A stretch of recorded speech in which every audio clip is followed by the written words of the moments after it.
Primera de Pedro, capítulo 2, versículos 9 y 10. Hoy voy a hablar sobre un tema interesantísimo que está en la boca de la iglesia, de los estudiosos de las Escrituras. Hay debates en este sentido,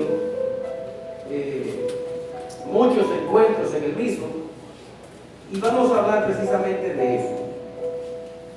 Vamos a hablar de lo que es, con el tema, el verdadero Israel de Dios.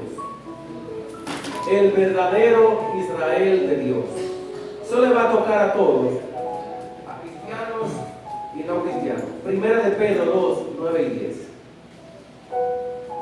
Si usted lo tiene ya en su dispositivo electrónico o en su Biblia física, le invito a que se ponga de pie y vamos a dar lectura.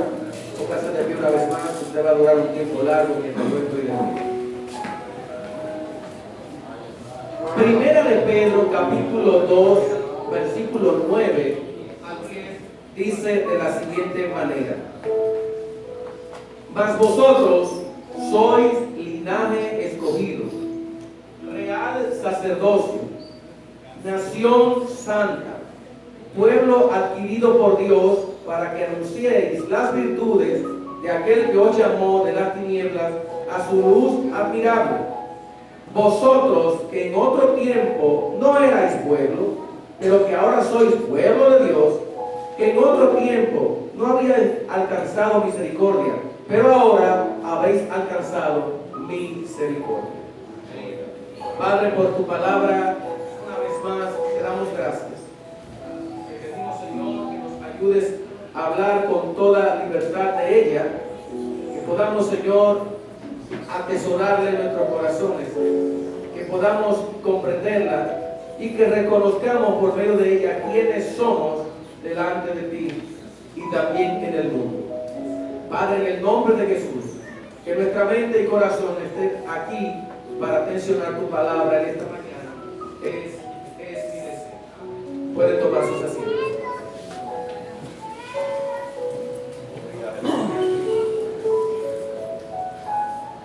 El verdadero Israel de Dios. Cuenta una historia que un emperador construyó una ciudad, y esta ciudad, como en la época antigua, la cercó con una gran muralla. Cuando terminó la ciudad, colocó en la entrada de la puerta una inscripción que decía: solo los que pertenecen a esta nación pueden entrar ahí. Un día cualquiera se aparece un viajero y se para delante de la puerta.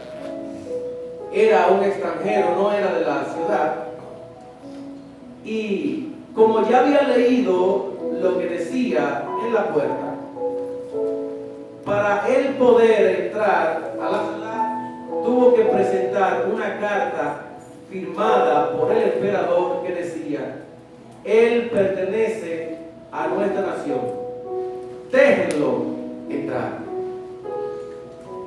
Eso es lo mismo que el Señor ha hecho con nosotros. No pertenecíamos a su ciudad, no pertenecíamos a su nación, no pertenecíamos a su reino, pero Él ha firmado una carta con su propia sangre firmada, la que nos da a nosotros el privilegio y el derecho de entrar y de pertenecer a dicha ciudad. El apóstol Pedro escribe esta carta, su primera y segunda carta, por ahí por el año 62 después de Cristo.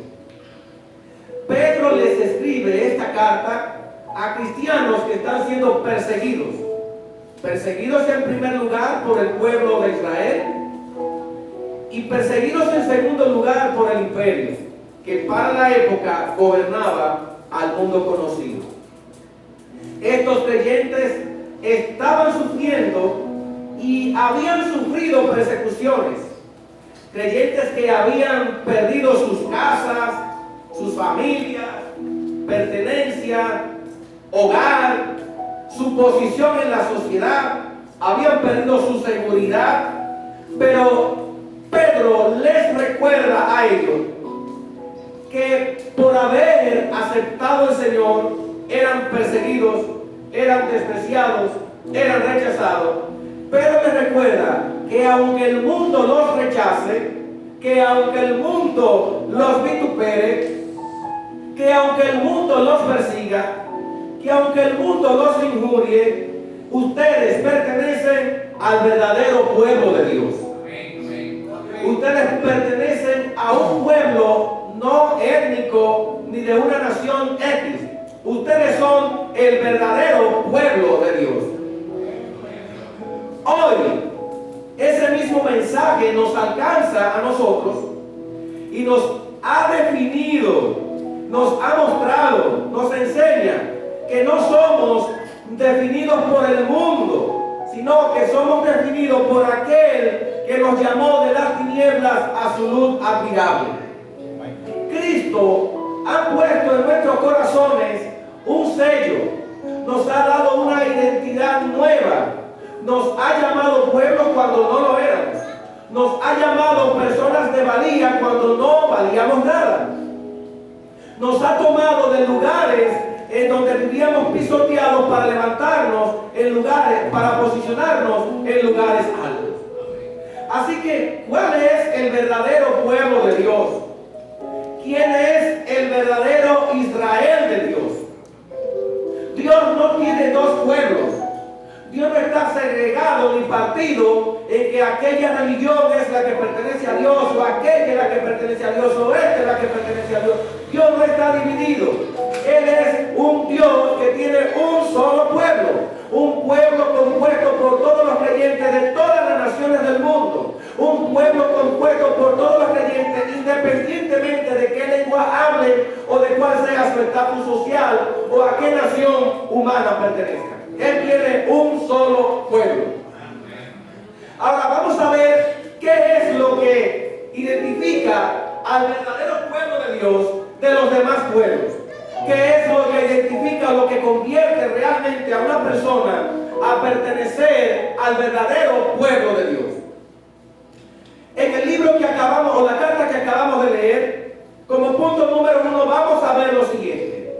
Somos un pueblo escogido por gracia.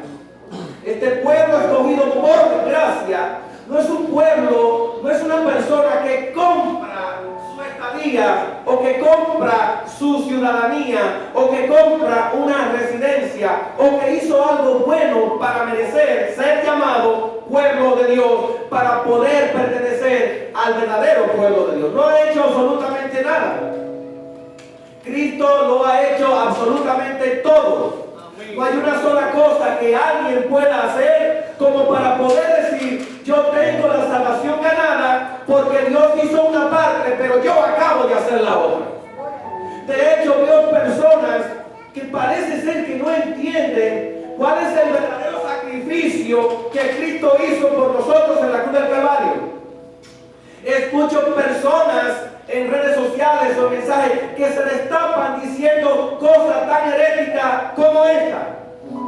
Para poder ser salvo, Dios pone un 60% y yo tengo que poner un 40%. Eso es totalmente herético, porque al decir que Dios pone un 60 y yo pongo un 40, estamos diciendo que lo que Cristo hizo en la cruz es insuficiente, por lo que yo tengo que agregarle algo extra para poder ser llamado hijo de Dios, para poder ser salvo, para poder pertenecer al verdadero pueblo de Dios. Entonces lo que Él hizo no es suficiente. Si pensamos de esa manera, la palabra dice bien claro que esto no es por obras humanas, que esto es por gracia de Dios. Es tan así que Dios no permite que el hombre haga absolutamente nada para que pueda tener la salvación, porque Cristo lo hizo todo, porque es por gracia que somos salvos, para que la gloria no se la lleve el hombre, sino que la gloria siempre es y será para Dios. Todavía escucho personas al día de hoy que continúan insistiendo que ellos tienen que hacer algo para salvarse. No hacemos nada, no podemos hacer nada para poder ser salvos. Lo que sí podemos hacer es agradecer a Dios por la salvación tan grande que nos ha regalado. Eso sí que estamos llamados a hacerlo, a vivir por esa gracia, a caminar por esa gracia. Es por ello que Pedro le recuerda a la iglesia dispersa que está siendo perseguida, que está siendo vituperada, que está pasando por persecución. Le recuerda lo siguiente: mas vosotros sois linaje escogido. Pero toma la palabra antigua de donde Dios escogió por primera vez a hombres para que fuesen sacerdotes santos. El primer sacerdote escogido por Dios en las Escrituras se llamó Aarón. A partir de Aarón, la línea sacerdotal vino siendo algo que apuntaba a algo mucho más grande. La línea sacerdotal era aquella que iba pasando de hijo a hijo, pero solamente de una tribu, que era de la tribu de Leví. Pedro toma la idea que se le dice al pueblo de Israel para aplicarla hoy a la iglesia, que es el verdadero Israel de Dios. En Éxodo capítulo 19, versículos 5 al 6, nos dice la Escritura: ahora pues, así diréis, ha oído mi voz, y guardaréis mi pacto. Vosotros seréis mi especial tesoro sobre todos los pueblos. Dios eligiendo a los sacerdotes para que ministraran en el pueblo de Dios, para que guiaran al pueblo a la reconciliación, para que fueran mediadores entre Dios y el pueblo, el sacerdote. Hoy el Señor nos dice a nosotros que ya no necesitamos un linaje de una tribu, sino que ahora todos somos sacerdotes del Dios Altísimo. Que todos podemos acercarnos a la presencia de Dios. Usted no necesita de mi ayuda para poder acercarse a Dios. Usted no necesita del pastor, no necesita del profeta, no necesita del apóstol, no necesita de nadie para poderse acercar a Dios, porque ahora como sacerdote usted puede mediar delante de Él por sus pecados. Porque usted ha sido escogido por Dios. Usted ha sido señalado por Dios como alguien especial, como alguien de gran valor. El apóstol Pedro nos dice que nosotros somos piedras vivas, y a la misma vez, como decíamos la semana pasada, al ser piedras vivas, somos escogidos para seguir edificando el cuerpo de Cristo, y como sacerdotes estamos llamados a hacerlo con toda verdad. Ya no es una elección basada en una escogencia de una nación. Ya no es Israel el que tenemos ahora, Israel de ahora. No es el que, de hecho, el pueblo de Israel de ahora no celebra ningún tipo de sacerdocio, porque su sacerdocio caducó, su sacerdocio quedó atrás el mismo día que el templo de Jerusalén fue destruido. Ya no es el pueblo de Israel, ya no es el pueblo X. Ahora el verdadero pueblo de Dios es el pueblo que Dios ha escogido con su propia sangre, que los ha santificado, que los ha limpiado, que los ha rescatado sin la necesidad de que el mismo sacerdote ofrezca por él mismo un sacrificio para poderse santificar. Porque ya dice el libro de los Hebreos que el sacrificio primario y que apuntaba todos los sacerdocios antiguos ya fue derramado, y no necesitamos más sacrificio ni sangre derramada para que nuestros pecados puedan ser perdonados. Tenemos entrada directa a la presencia del Señor. El apóstol Pablo lo confirma en Efesios capítulo 1 versículo 4 cuando dice: nos escogió en Él antes de la fundación del mundo para que fuésemos santos y sin mancha delante de Él. Iglesia, usted y yo, una vez siendo rescatados, limpiados y salvados, estamos llamados a practicar la santidad, no para salvarnos, sino porque ya somos salvos. que la iglesia no es producto del azar, sino del amor eterno de Dios. Aleluya. Muchos de ustedes creen que la salvación suya es menos que la salvación del pueblo de Israel en la antigüedad. No, la misma salvación, el mismo sacrificio, el mismo amor, la misma entrega que Dios tuvo por el pueblo de Israel en la Biblia en la antigüedad, es la misma entrega que tiene al día de hoy. Por eso Él dice: hombre, amen a sus esposas como así Cristo amó a la iglesia y se entregó por ella. Él se entregó por la vida de cada uno de nosotros y nos ama con amor eterno. El apóstol Pablo nos recuerda que el pecado no solo enfermó al hombre, el pecado degrada al ser humano, el pecado daña la vida del hombre. Mire, si hay una cosa que Dios quiere evitarnos a nosotros, es que nosotros pequemos, es que nosotros caigamos en pecado, es que nosotros nos enlodemos, porque el pecado no solo te enferma físicamente, sino que te mata espiritualmente. Una persona que vive y que practica el pecado está muerta delante de Dios. Así que no solo nos mata el pecado espiritualmente o físicamente. Antes de conocer a Cristo estábamos muertos en vida. Hay personas que usted le dice: el que anda en pecado está muerto, y ellos le dicen: sí, pero yo camino y respiro. No, es que está muerto espiritualmente, porque no puedes hacer absolutamente nada que pueda beneficiar tu vida espiritual, porque no tienes una conexión con el Señor. Cuando el creyente pierde la conexión con Dios, es porque está en pecado. Gloria a Dios. Cuando un creyente pierde la conexión con Dios, no es porque tiene pruebas, no es porque está pasando por procesos difíciles, no es porque está pasando escasez, enfermedad o soledad. La única razón que puede permitir y pedirle al hombre una conexión continua con Dios es que éste peque. Porque si fueran las pruebas, las adversidades, entonces tendríamos que borrar de las Escrituras lo que el maestro dijo cuando dijo: en el mundo tendréis aflicciones. Así que no son las aflicciones el producto o la consecuencia de tu falta de comunión con Dios. La falta de comunión del creyente o del hombre con Dios es, reitero, el pecado. El pecado funciona como un gran abismo que separa un lado del otro. A un lado está Dios, a un lado está el creyente, está la persona, y en el medio está el abismo que es el pecado. Usted no me puede decir a mí: pastor, no, es que yo casi no siento a Dios porque yo no oro porque está en pecado. Pastor, es que yo no puedo conocer a Dios porque yo no leo la Biblia, sino leo la Biblia porque está en pecado. Pastor, es que no puedo congregarme por aquello otro, si no te congregas es porque estás en pecado.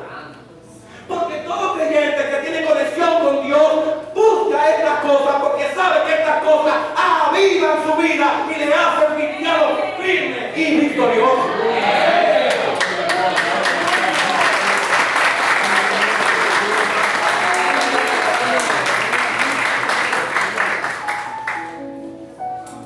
Cuando estamos muertos en vida y alejados de Dios, sin sensibilidad espiritual y estando sin esperanza y sin una fe verdadera. No porque yo no sentí el culto, yo no sentí al Señor hoy. Si no lo sentí, el problema no fue el culto. No porque yo no sentí al Señor cuando predicaron, si no lo sentí, el problema no fue del predicador. No porque el culto no estaba bueno, porque no estaban todos los hermanos, si no lo sentiste no fue por lo que los hermanos dijeron, es por culpa tuya, porque no hay nada que me pueda impedir a mí el que yo sienta la presencia del Señor, sin importar que se cante, sin importar que se predique, sin importar que se esté. Yo siento a Dios, por gloria a Dios.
Anoche le pasaba yo un video a mi esposa que me habían pasado a mí.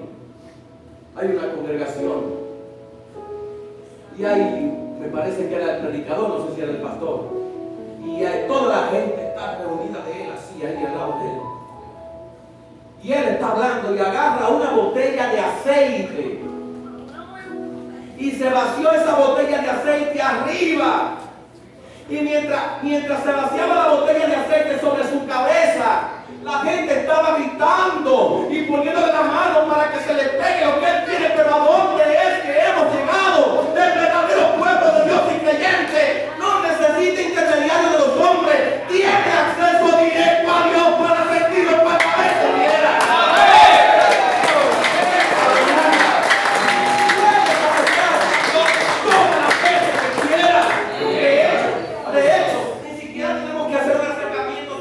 Porque la Biblia dice que Él está dentro de nosotros. Amén. Como que va aquí adentro, no en las cosas superficiales de afuera. Gloria a Dios.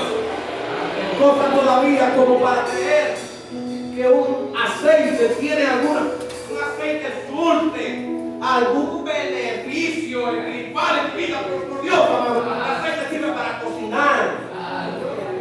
Y algunos otros aceites sirven para frotártelo en la piel y para provocarte algo sanidad en la piel. No tiene efectos espirituales.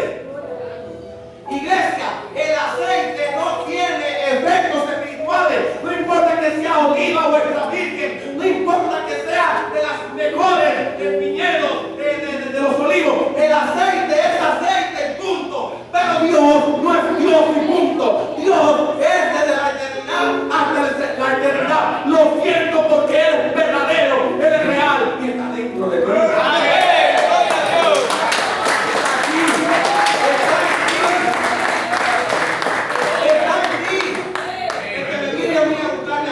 Yo no paso de darle a una gente que quiero hablar conmigo para que no te aceite. Eso no sirve para nada.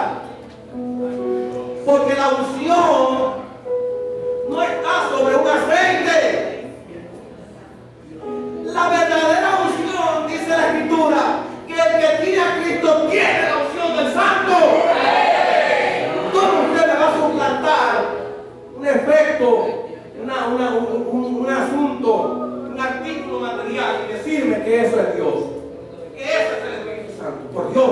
Y lo peor de todo es que criticamos a los católicos porque oran y se arrodillan a una imagen, o cogen, lo criticamos a ellos cuando le echan agua bendita a la gente. Pero usted se está dando cuenta, le criticamos a ellos porque le echan agua bendita entre comillas a la gente. Sin embargo, nosotros cogemos atonizadores y comenzamos a rociarle aceite a la gente. Dígame cuál es la diferencia. Cuando la Biblia dice que somos sacerdotes de Dios y que tenemos la entrada directa a Él, y que al tener entrada directa a Él podemos nosotros recibir una gota o un richado de aceite, podemos recibir la misma presencia de Dios en nuestro corazón. ¡Aleluya! Me cuentan, yo no estuve, ni voy a eso tampoco, que aquí en la Arena de Cibao hace 2 semanas hubo una actividad y los famosos apóstoles, los zares del cielo, agarraron un fichador y le ficharon aceite a todo el mundo ahí. Pero ese no es el tema, es para que ustedes despierten, hermano, despierten. El verdadero pueblo de Dios no necesita, mire, usted sabe lo que es darle rociando harina a la gente, de que ungiéndolo con harina. El verdadero pueblo de Dios tiene que practicar lo que dice la Escritura. Acercaos a Él, piedra viva, desechada por el hombre, pero escogida por Dios. A Él es que hay que acercarse y no por medio de muchos refugios. Gloria a Dios. Ni espectáculo barato. Cuando el mundo te rechace, cuando tú sientas que no encajas, recuerda esto: fuiste escogido por Dios y que no cometes ningún tipo de errores. Dios no comete errores, hermano. Mire, cuando Dios me escogió a mí, que yo dije, Señor, pero tú te equivocaste. Y la Biblia me dice que no se equivocó, que Él sabía quién era yo. De hecho, Él sabe quién soy yo, Él sabe lo que voy a hacer mañana. Así que no se escogió a ti, hombre, mujer que estás aquí. Al nacer, eres un potencial escogido de Dios. Y no te puedes menospreciar, porque aquel que te creó no te menosprecia. Así que no te menosprecies, porque Él no ha cometido errores en tu vida. Él no ha fallado en nada de lo que hay en tu vida. Claro está, fallamos nosotros cuando por nuestra propia capacidad de libertad que tenemos y creemos que lo que hacemos está bien, y cuando no consultamos a Dios o a las personas adecuadas que te pueden dar el consejo, entonces cuando te va mal, no le eches la culpa a Dios, que Él no fue el que lo hizo. Dios no comete errores. Número 2, somos un pueblo consagrado para servir. Al ser elegido como una nación, un pueblo santo, también somos un real sacerdocio, somos una nación santa. Antes solo los sacerdotes podían acercarse a Dios en el templo. Replico otra vez. Parece ser que estamos viviendo en la época del Antiguo Testamento, en donde la gente corre cuando el predicador le dice: venga, pase que vamos a orar. Nótese, no quiero hacer esta salvedad, no estoy en contra de que el pastor o un líder o un hermano ore por la persona. Lo que estoy en contra es que la gente salga corriendo como si aquel que está delante de ellos es el que le va a beneficiar con la salvación o la sanidad. Gloria a Dios. Hermanos, yo no estoy en contra de que oremos por nuestros hermanos. De hecho, la Biblia nos manda a nosotros a que oremos los unos por los otros. Amén. Amén. La Biblia nos manda a que nos ayudemos los unos por los otros. Pero tenemos que entender que la sanidad no viene por el hombre, sino que viene por Dios. Amén. El mismo acceso que tiene aquel para orar por mí, también lo tengo yo para pedirle a Dios. Amén. Amén. ¿Qué es lo que somos? Colaboradores los unos de los otros. Somos ayudadores los unos por los otros. El sacerdote, se nos ha olvidado que el pastor es igual de carne y hueso que los hermanos de la iglesia. Que el pastor, que el apóstol, el profeta o el quien sea que usted quiera, el arcángel que venga por ahí. Somos iguales. La única diferencia entre ustedes y yo es que yo estoy como cabeza y dirigiéndolo a ustedes, pero entendiendo a ustedes a la misma vez que yo puedo errar, que yo puedo fallar, que yo no voy a hacer todas las cosas bien hechas, porque yo soy uno igual que ustedes. Yo no soy extraterrestre. Yo no vivo en el cielo de lunes a viernes y bajo los domingos en la mañana. Y en la tarde vuelvo y subo. Yo vivo aquí abajo también con ustedes. La única prueba que ustedes viven la tengo yo.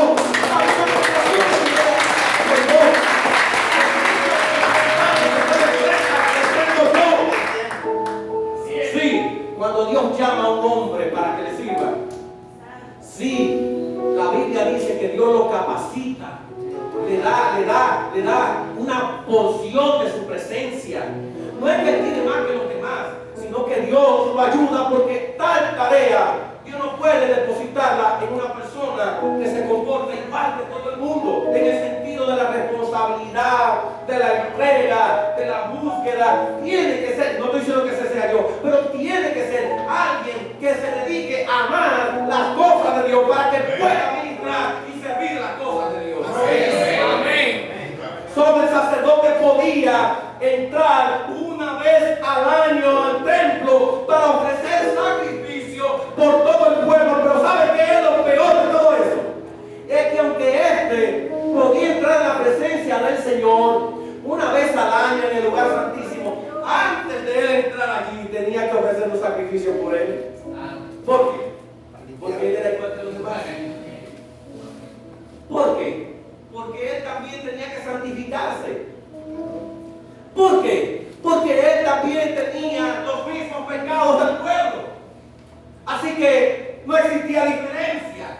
En el templo podía hacerlo. Pero ¿sabe qué? Lo bueno de esto es que ya usted y yo no tenemos que matar una tortolita, ni una palomita, ni un cabrito, ni una oveja, ni una vaca, ni un toro. Hoy no tenemos que hacer absolutamente nada de eso, porque cuando Cristo murió, el velo se rasgó y el acceso se abrió para que usted y yo entráramos al lugar santo. Se abrió el velo en dos, se partió en dos, y hoy yo puedo entrar. Voy a dañar esto. Hoy yo puedo entrar a la presencia del Señor, pero no puedo subir y bajar al cielo cuando yo quiera. Yo no puedo subir al cielo y bajar cuando Él quiera. De hecho, ¿quiere que le diga algo? Ustedes, mucha gente se asombra y se le abren los ojos y dice: ese es un hombre de Dios, cuando escucha personas diciendo que suben y bajan al cielo. Le digo algo, hermano. Nosotros no tenemos necesidad ahora en nuestro plano material, en nuestro plano físico, de subir al cielo. No tenemos necesidad de ello. ¿Sabe por qué? Porque aquel que estaba en el cielo descendió para vivir entre los hombres y nos trae al cielo para que no tengan envidia de los demás. ¡Gloria a Dios! Así que cuando yo oigo todos esos disparates, porque no son más que disparates y que la gente le sigue y le cree, la Biblia es clara cuando dice que nadie ha subido al cielo sino el que descendió, es el único que también subió. ¡Cristo! ¡Gloria a Dios! Así que no le crea a esos mentirosos. Óigalo, pero no le crea si usted quiere oír. No le voy a prohibir que no lo oiga. Como alguien dijo, déjese a Dios. No, óigalo si usted quiere. Pero no crea lo que dicen, porque son mentirosos.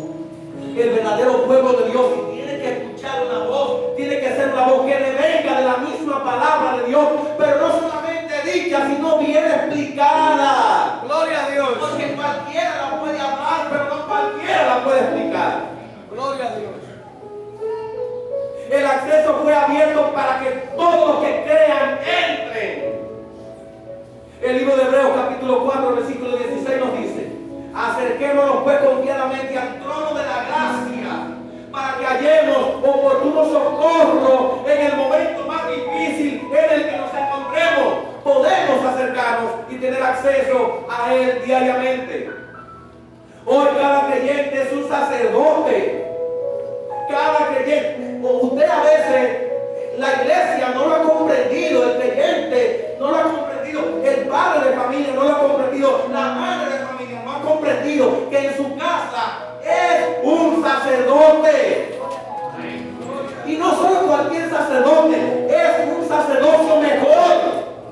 Porque el sacerdote eterno está con la iglesia, practicando el sacerdocio verdadero. Así que usted hombre, usted mujer, usted joven, usted es un sacerdote. Un sacerdote es el que ministra. Un sacerdote es el que oficializa. Un sacerdote es el que sirve. Oye, un sacerdote es el que sirve. Los sacerdotes no esperaban que le sirvieran. El sacerdote servía día y noche en el templo. Estaba ahí cada día. No se le olvida cuando Samuel fue llamado. ¿Dónde estaba Samuel? Samuel estaba en el templo. Ahí estaba Samuel. Estaba con el sacerdote Elí. Y Dios le dice a Samuel, y lo llama Samuel. Y Samuel cree que es Elí. Y cuando Elí se da cuenta que es Dios, le dice: cuando él vuelva y te llame, tú le dirás: habla, que tu siervo oye. Ahora yo pregunto, ¿cuántos de nosotros vamos en oración? Nos acercamos en la mañana, en la tarde, en la noche o en la madrugada. ¿Cuántos de nosotros nos acercamos al lugar santo de Dios y le decimos: Señor, aquí estoy, habla, que tu siervo te oye? De hecho, no tenemos tiempo para esperar que Dios nos hable, porque las pocas veces, las pocas horas o minutos que dedicamos a la oración, es solo para decirle: Señor, cuida, Señor, dame, Señor, quita, Señor, arranca, Señor, establece, Señor, siembra, Señor, fructifica, Señor, sana, Señor, multiplica, cubre mi casa, cubre mis hijos. Pero ¿qué pasa después de ahí? Y luego decimos que hablamos con Dios. Ahora esperamos nosotros a ver Dios dijo de todo eso? Esperamos la respuesta de Dios. Señor, mira, voy a tal sitio, a hacer tal cosa, en el nombre de Jesús. Yo declaro hecho. ¿Para qué oraste si ya tú lo declaraste? Si es por tu declaración, ¿para qué oras? Señor, declaro que la puerta se abrirá. Bueno, pues entonces tú no necesitas al Señor porque ya tú dijiste que se abra. ¿Para qué oras? No se trata de declaración. Se trata de proclamación de la voluntad de Dios en mi vida, como dijo el Señor. Hágase tu voluntad, no como yo quiero, sino como tú quieras. Amén. Gloria a Dios. Esta voluntad de Dios, vamos en la vida. Es verdadero Dios. Vive la voluntad de su Señor. No vive bajo la voluntad crítica y propia de Él, ni bajo la voluntad crítica de los hombres. Vive bajo la voluntad de Dios. Ya no dependemos de un sistema religioso. Ahora tenemos comunión directa con el Padre por medio del Hijo. Apocalipsis capítulo 1 versículo 6 dice: y los hizo reyes y sacerdotes para Dios, su Padre. A Él sea gloria, imperio por los siglos de los siglos. Es que no leemos la Biblia, hermano. Somos sacerdotes. ¿Por qué? Porque usted se enganchó a ser sacerdote. No, porque Él te eligió como sacerdote. Porque Él te hizo un sacerdote. Ser parte del sacerdocio real significa vivir, y esto es lo que a muchos no les gusta. Ser parte del sacerdocio real significa vivir, ¿sabe dónde? ¿Sabe dónde vivían los sacerdotes? Los sacerdotes vivían en el altar. ¿Dónde tiene que vivir el verdadero pueblo de Dios hoy? Tiene que vivir en el altar. Pero hermano, Dios nos lo ha puesto a nosotros más fácil. El sacerdocio del pueblo de Israel en la Escritura estaba en un lugar fijo. Había que mudarse y caminar días, los que vivían fuera de Jerusalén, caminar días, semanas y algunos hasta meses para poder llegar al lugar de adoración. Hoy en día nosotros no tenemos que hacer un peregrinaje hacia un lugar tal, sino que hoy nosotros somos a la misma vez sacerdotes, pero a la misma vez somos el altar de Dios. Amén. Gloria a Dios. Somos el altar de Dios. O se le olvida algo que cantamos y que decimos muchas veces, hasta los adoradores lo dicen, que el Señor busca adoradores que le adoren en espíritu y en verdad. Esos son los verdaderos sacerdotes. Aprovecho para recordarle que un adorador no es el que canta, cualquiera canta. Un adorador no es el que entona una alabanza en ritmo o sin ritmo, cualquiera lo hace. Pero ser un verdadero adorador, no cualquiera lo es. Para poder ser un verdadero adorador hay que nacer de nuevo. Solo los nacidos de nuevo son los que pueden adorar a Dios. ¿Por qué? Porque adoración no significa un tiempo o un espacio pequeño de mi vida. Adorar significa que voy a adorarle todos los días de mi vida. No con lo que canto, sino con lo que practico.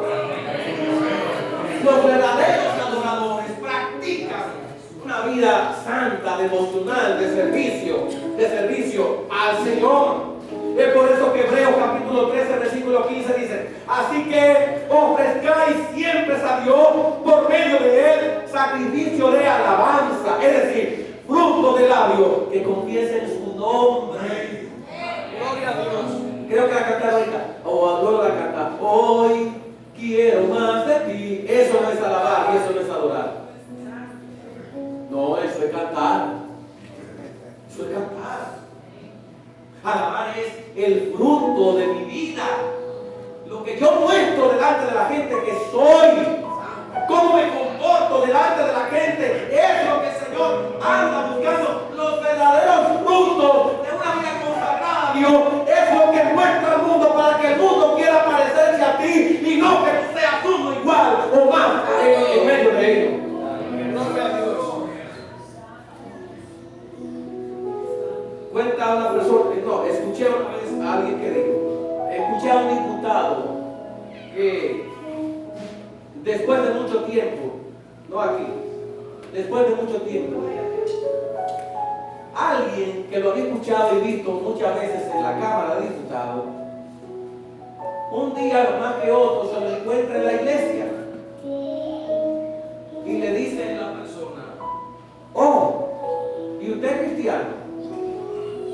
Dice el diputado: sí. Oh, yo nunca lo he escuchado a usted hablar de Dios en la Cámara de Diputados. Y él dijo: lo que pasa es que yo tengo mi momento y mi tiempo para hablar de Dios. Y eso es que la Biblia dice. O sea que usted en la iglesia es cristiano y en el mundo usted esconde lo que usted es. Un verdadero adorador de Dios puede solamente ser adorador en la iglesia, y fuera de la iglesia no lo es. Es decir, que vas a hablar la palabra cuando a ti te dé la gana, cuando tú quieras. El verdadero adorador es aquel que hace lo que le dijo Pablo a Timoteo: predica la palabra a tiempo y fuera de tiempo. No hay lugar específico, hay que predicarlo donde quiera que lo encontremos. Pero usted sabe que tenemos un momento excelente, hermano, cuando nosotros nos encontremos en el hospital, o cuando estamos en una clínica, o cuando vamos en el coche, o en la guagua, o en la onza, o en el metro cuando esté aquí listo. Y usted escuche a la gente gritar: esto se está cayendo a pedazos, este gobierno no sirve, y la luz se va cada rato como ahora, y aquello y lo otro, hermano. Ese es un escenario para usted decirle a la gente: todo eso es verdad, pero aparecerá uno en un tiempo en el que viviremos con él, donde no tendremos que hacer de luz, porque el mismo será nuestra luz. ¿Quién es ese? Cristo, el que quiere vivir en tu corazón, y el tiempo de que lo reciba. Amén.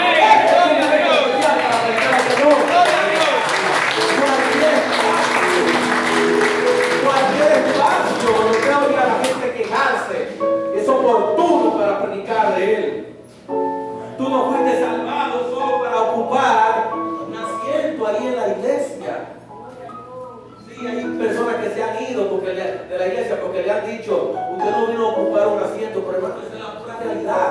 No vinimos a ocupar un asiento ahí, no vinimos a ocupar una posición aquí delante. No, nosotros somos la iglesia, somos el pueblo vivo, somos el pueblo santo. Hemos nacido de nuevo para servir en el reino, para practicar la vida del reino, para proclamar la vida del reino, para anunciar la vida del reino, para decirle a la gente que la única solución a sus dificultades que están viviendo se llama Cristo Jesús. Vivir en el reino, vivir en el reino. Donde quiera que nuestra vida se encuentre, donde quiera que nosotros estemos, donde quiera que nosotros caminemos, somos un ministerio. La gente ha dividido las iglesias en ministerios: ministerio de danza, ministerio de cántico, ministerio de dorga, ministerio de sonido, ministerio de músico, ministerio del que barre la iglesia, ministerio del que organiza actividades de pareja. Hemos hecho muchos ministerios. Pero ¿sabe cuál es el verdadero ministerio de la iglesia? El verdadero ministerio de la iglesia es servir. Servir. De hecho, nuestro primer modelo para vivir una vida de servicio fue el Señor. Él dijo: yo no he venido al mundo para ser servido, sino para servir. Ese es el verdadero ministerio del servicio. Pero no aquí solamente, sino donde quiera que nos encontremos. Y el mayor servicio nuestro es el servicio al Señor. A lo que Pablo dijo: y todo lo que hagáis, hacedlo como para el Señor. Antes vivíamos en tinieblas, pero Cristo nos trasladó del reino de las tinieblas al reino de la luz. Colosenses 1:13 dice: Él nos libró de la potestad de las tinieblas y nos ha trasladado al reino de su Hijo amado Jesucristo. Pedro agrega,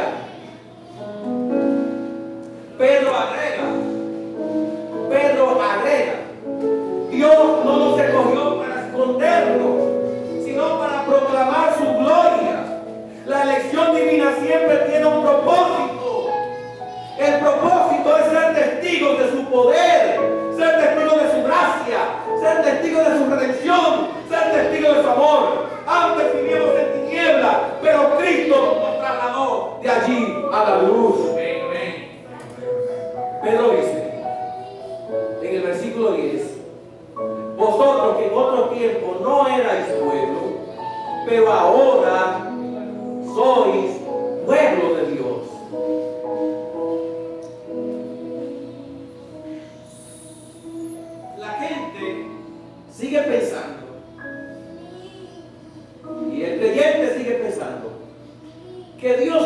dejado de trabajar con Israel para luego comenzar a trabajar con la iglesia. Y que cuando Dios termine con la iglesia, entonces volverá a trabajar con Israel. Eso no está en la Biblia. No porque nosotros somos salvos, porque Dios desechó a Israel, lo dejó de lado, lo llamó a celo, para que nos llamó a nosotros para llamar a Israel a celo. Dios no dijo eso. Porque Dios trabajó con Israel y lo dejó ahora, porque la salvación viene de Israel. Sí, pero la salvación no viene de Israel como pueblo ni como nación. La salvación viene del verdadero Israel, que es Jesucristo. Oseas 11:1. Desde Egipto llamé a mi pueblo, a mi hijo. De Egipto llamé a mi hijo. ¿Y quién es el Hijo de Dios? El Hijo de Dios es Jesucristo, quien es el verdadero Israel. Cuando Dios había llamado al pueblo de Israel para que le sirviera, para que mostrara a las demás naciones que había un Dios santo, que había un Dios soberano y que ellos debían de comportarse de manera diferente a como se comportaban las demás naciones que estaban a su alrededor. Pero Israel no hizo aquello que Dios le dijo que hiciera. Entonces Dios nos tomó a nosotros para injertarnos en el pueblo verdadero y santo de Dios, para que entonces de todas las naciones del mundo hacer un solo pueblo, no dos pueblos, un solo pueblo, que es el verdadero Israel, en donde todos los días se viven agregando más personas. Cada vez que una persona se convierte al Evangelio o vuelve otra vez al Evangelio, abandona el pecado, abandona la oscuridad para recibir al reino de la luz, este viene a pertenecer al verdadero pueblo de Dios. El apóstol Pablo en el libro de Gálatas se lo declaró claramente y le dijo: porque Dios ha quitado la pared intermedia que había entre el pueblo de Dios y los gentiles. Ahora ha hecho un solo pueblo, donde no hay esclavo, donde no hay escita, donde no hay hebreo, donde no hay gentil, donde no hay griego, donde no hay hombre, donde no hay mujer, sino que de los dos hizo un solo pueblo para la gloria y honra de su nombre. Usted es el verdadero Israel de Dios. El Señor le dijo al pueblo de Israel: el verdadero Israel no es el que desciende de Abraham según la carne, sino el que desciende de Abraham según la fe.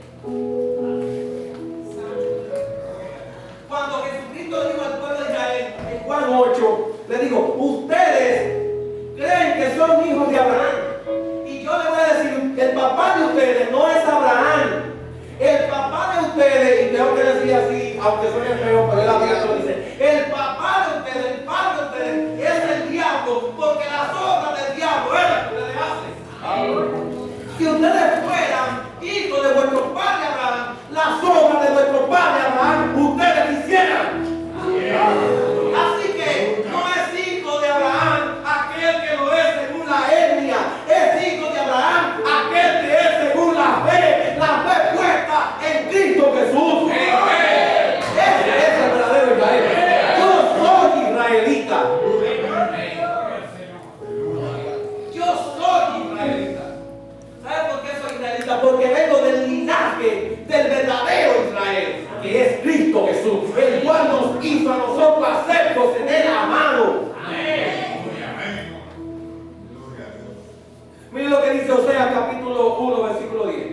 Con todo será el número de los hijos de Israel como la arena del mar, que no se puede medir ni contar. Y en el lugar en donde les fue dicho: vosotros no sois pueblo mío, les será dicho: soy hijo del Dios viviente. Israel creía que era la última Coca-Cola en el desierto. Ellos creían que eran los únicos que debían de ser salvos. Y la salvación no se les dio, la elección no se les dio a Israel para que ellos dijeran que eran el pueblo de Dios. Se les dio para que comunicaran la verdad de Dios, para que otros pueblos vinieran a ser parte del pueblo de Dios. Y esa fue la razón. Y Dios no nos ha escogido hoy porque desechó a Abraham. No, es que no leemos la Biblia o se nos olvida que dentro del pueblo de Israel, de la descendencia de Abraham, Dios injertó a mujeres como Rahab la ramera, que era egipcia, pero que era de Jericó, y a Ruth, que era moabita. Las metió ahí adentro, y cuando usted observa la genealogía de Jesús, se encontrará que dentro de esa genealogía aparece Rahab, que no era israelita, y aparece Ruth, que tampoco era israelita. ¿Por qué Dios la metió ahí? Era que el pueblo tenía que entender que no eran los únicos salvos, sino que todas las naciones tendrían que ser benditas por la simiente que sería el Cristo de la gloria. Así que yo no soy el producto del desecho de Israel por parte de Dios para entonces luego escogerme a mí. Yo soy el producto de la mente de Dios, porque antes que apareciera Israel ya yo estaba en la mente de Dios.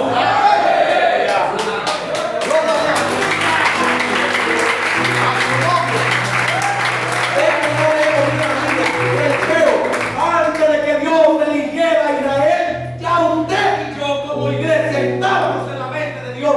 Lo leemos otra vez, Efesios 1:4, según nos escogió en él antes de la fundación del mundo. Y todavía usted sigue creyendo. ¿Cómo cree usted que un pueblo tan malo y tan rebelde, usted le puede apoyar todo lo malo que hace cuando Dios nunca se lo apoyó? Hay gente que dice, no, porque tú no puedes hablar mal de Israel. No, yo no tengo que hablar mal de Israel si Israel no hace nada malo. Como no tengo que hablar de Haití si Haití no hace nada malo. Como no tengo que hablar de Estados Unidos si Estados Unidos no hace nada malo. Como no tengo que hablar de los europeos si los europeos no hacen nada malo. Todo aquel que practica maldad, la iglesia está llamada a denunciarlo. Porque Dios no tiene. Dios no hace acepción de personas. No, porque tú no puedes hablar de Israel, porque Israel es el pueblo de Dios. El pueblo de Israel verdadero. Mire, muchos de ustedes oran más por el pueblo de Israel que por la iglesia. ¿Y sabe por qué usted lo hace? Porque tiene lo que se conoce como, lo que yo he denominado, la israelidolatría. Lo he denominado, acúyelo por ahí que eso es mío, la israelidolatría. Porque hemos hecho de un pueblo que no es el pueblo de Dios, le hemos hecho pueblo santo de Dios, cuando la Biblia es clara, cuando dice que el verdadero pueblo de Dios es aquel que hace la voluntad de Dios. Digo ya, si Israel está haciendo la voluntad de Dios.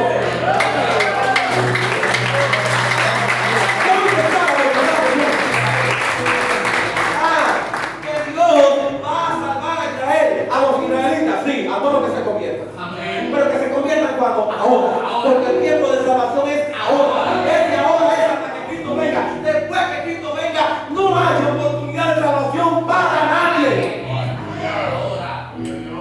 Deje de escuchar la doctrina diabólica que anda por ahí, que después que Cristo venga usted va a tener una segunda vuelta para ser salvo. El que no se fue cuando Cristo vino se va a ir con el diablo.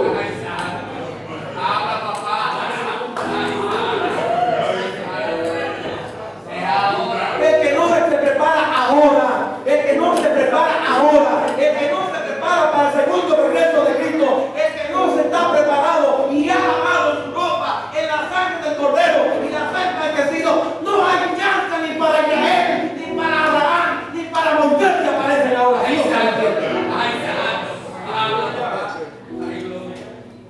Lucas capítulo 13 dice, cuando Jesús ve que una torre, la torre de Siloé cae y mata a los siloenses que están alrededor, y el pueblo de Israel viéndolo ahí dice, nosotros nos salvamos, estamos bien. ¿Sabe cuál es la respuesta del Señor? ¿Ustedes creen que ustedes son mejores que aquellos que murieron aplastados por la torre de Siloé? Les tengo mala noticia. Antes bien, si no se arrepienten, todos perecerán de igual manera. Así que ¿dónde está la escogencia especial para un pueblo que mató al maestro? Para un pueblo que desacreditó al maestro, para un pueblo que todavía no acepta al Señor. ¿Dónde está la gran bendición? No, pastor, te no puede hablar así, porque la Biblia dice, el que me maldiga a Israel, Dios lo va a maldecir. Eso es un buco mentiroso, porque el pecado, cuando el pueblo de Israel lo cometía, lo primero que Dios mandaba era a profetas para que denunciaran el pecado y le decían: si ustedes no se arrepienten, Dios lo va a castigar. El verdadero Israel de Dios es el pueblo compuesto por todos los hombres de todas las naciones, lavados y transformados por la sangre de Cristo. El que no se arrepiente, el que no acepta a Cristo como Salvador, no entrará al reino de los cielos. Si no, pregúntenle a las 10 vírgenes de Mateo 25. 5 sabias y 5 insensatas.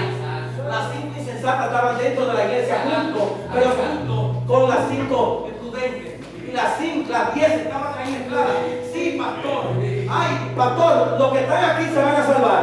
Sí, yo creo que todos se van a salvar. Es más, ninguno de los que están aquí, yo creo que si han aceptado al Señor se van a perder. Pero eso es lo que yo creo.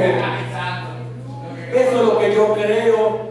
Eso es lo que yo deseo. Pero el Señor sabe y conoce los corazones. Él sabe en cada congregación quién es virgen sabia y quién es virgen insensata. Él sabe quién le sirve de verdad y quién no le sirve de verdad. Él sabe los que cantan aquí, cuánto cantan del corazón y cuánto cantan por apariencia. Él sabe que los pastores y predicadores que se paran aquí, sabe si hablan la palabra porque aman al Señor o hablan la palabra por algún beneficio económico. Él lo sabe.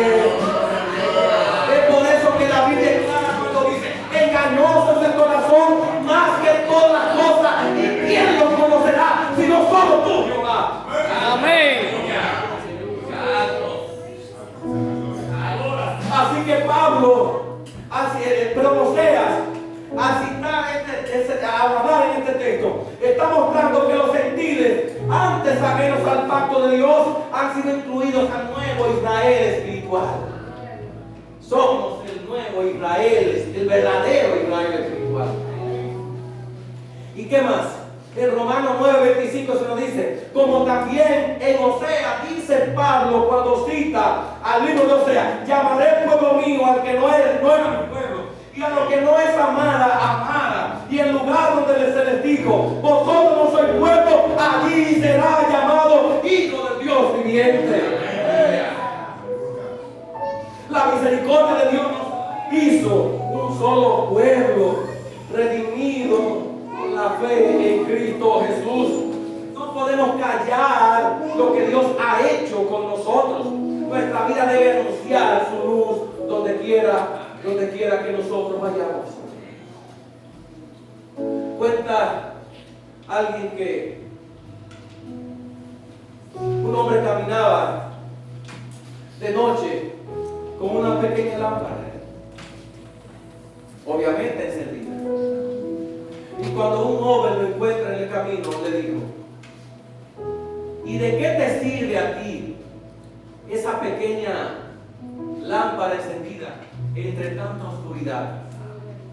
Y él le respondió: quizás yo no pueda alumbrar a todo el lugar en donde me encuentro, pero por donde yo paso, las tinieblas tienen que ceder. Por donde un creyente pasa, las tinieblas tienen que ceder. Usted no podrá alumbrar a todas las personas de su comunidad, pero donde usted esté parado, por donde usted camine, cuando usted habla, cuando usted abre la boca, algo tiene que hacer la diferencia. Y si hay diferencia entre usted y los que los escuchan, es porque eres luz y estás alumbrando, y donde tú estás, las tinieblas tienen que desaparecer. Amén. Gloria a Dios.